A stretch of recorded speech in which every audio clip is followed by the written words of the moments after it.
कम मायका प्रेम। रिद्धि की सास को हर वक्त अपने मायके का गाना गाने की आदत थी।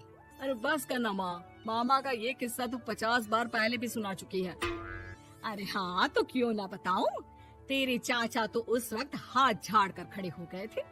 तब मामा ही था तेरा जो आगे आया और मदद की। देखो अब ठीक है ना, जो हो गया सो हो गया। क्यों एक बात को हमेशा गाती रहती हो। अब तो बहू घर आ गई है, उसे तो सबको मान कर चलना है ना, कि सिर्फ सास का मायका ही समझेगी वो। तभी वहाँ रिद्धि आ जाती है। माँ, आज मैं घर जा सकती हूँ? माँ को मेरी बहुत याद आ रही है। शादी के बाद एक बार भी नहीं गई।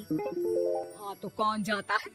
अरे मेरी शादी के बाद जब मैं विदाई होकर आई, इतना बड़ा ससुराल मेरा, खाने वाले 10 लोग और बनाने वाली मैं सिर्फ एक। ऐसा लग रहा था जैसे सिर्फ खाना बनाने के लिए ही ब्याह किया है। वो तो मेरा भाई था, गांव से एक काम करने वाली चाची को भेज दिया जो मेरा हाथ पटाती थी, और उसको पैसा, खाना, कपड़ा, रहने के लिए कमरा, वो सब किसने दिया था? तुम्हारे भाई ने।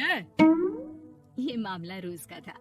ससुर भी जब गुस्सा होते तो वो सारी बात कह देते जो उनके मन में इतने समय से चल रही थी। मेरा भाई, भाभी, भतीजा, भतीजी सब छुड़वा दिया। मैंने जीवन भर सिर्फ तुम्हारे परिवार वालों से निभाया, लेकिन अब भी चैन नहीं है तुमको। बहू के सामने सास को लगा कि उसकी बेइज्जती हो रही है। अब सुन बहू, अपने कमरे में जा, कहीं नहीं जाना मायके वायके। घर का काम कौन करेगा? पड़ोसन। बहू समझ जाती है मामला गर्म चल रहा है। कमरे में जाने में ही भलाई है।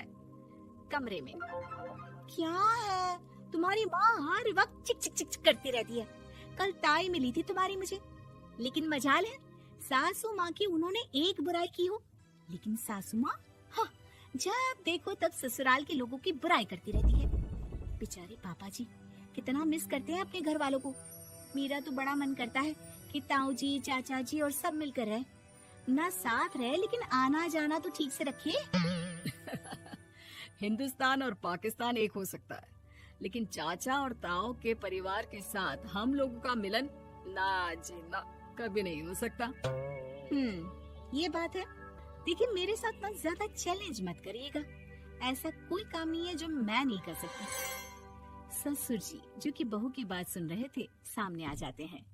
अरे बेटा, तू ये कर सकती है तो प्लीज मेरा परिवार किसी तरह मुझसे मिलवा दे। सारी जवानी तो मैंने किसी तरह काट ली, लेकिन जीवन के इस पड़ाव पर बहुत याद आती है मेरे परिवार की। हाँ हाँ पिताजी, आप चिंता मत करिए, बस मेरा साथ देते रहिए आप दोनों। फिर देखिए कैसे माँ जी भी ठीक हो जाएंगी और पूरा परिवार भी एक हो जाएगा। थोड़ी देर बाद बहू सामान लेकर घर से निकल रही होती है कि मना किया था ना तुझे मायके जाने के लिए, फिर क्यों जा रही है? बहू कुछ कहती इससे पहले ही बेटा बोलने लगता है। क्या है माँ, वो घर जा रही है। वैसे भी उसके माता पिता ने मुझे 10 लाख दिए तब जाकर मेरा काम शुरू हो पाया, वरना तूने मेरे लिए किया क्या है?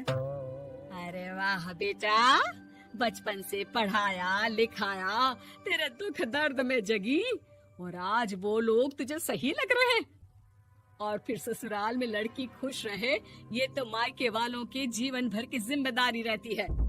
तो ये तुमको भी तो सोचना था ना। ताऊ जी ने पापा को पढ़ाया लिखाया, जब तुम नहीं आई थी तो पापा के लिए ताई जी ने पापा की माँ की तरह देखभाल की। अब बोलिए। अरे तू कुछ नहीं जानता बेटा, तेरे पापा को सब पता है, तभी वो उन लोगों से वास्ता नहीं रखते।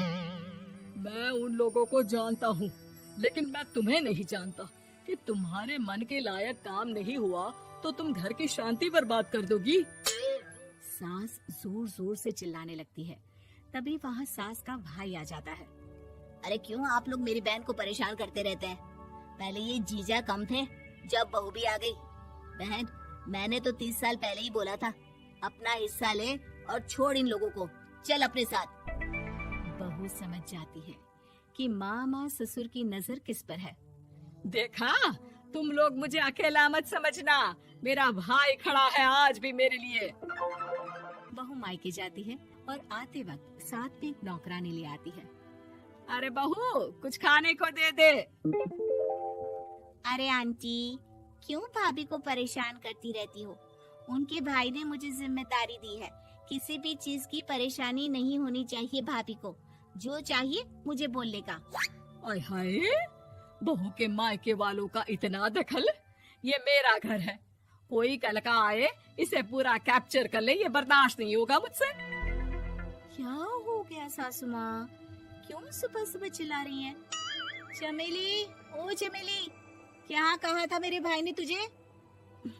अरे दीदी बहुत तेज है आपकी सासू माँ।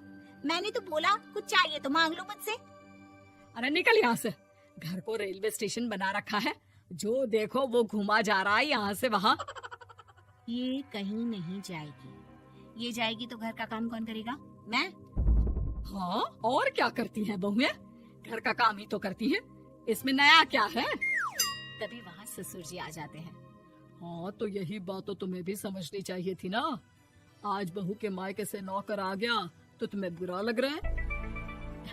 अरे तो उस वक्त गर्मा गर्म खाना तो सबने खाया ना।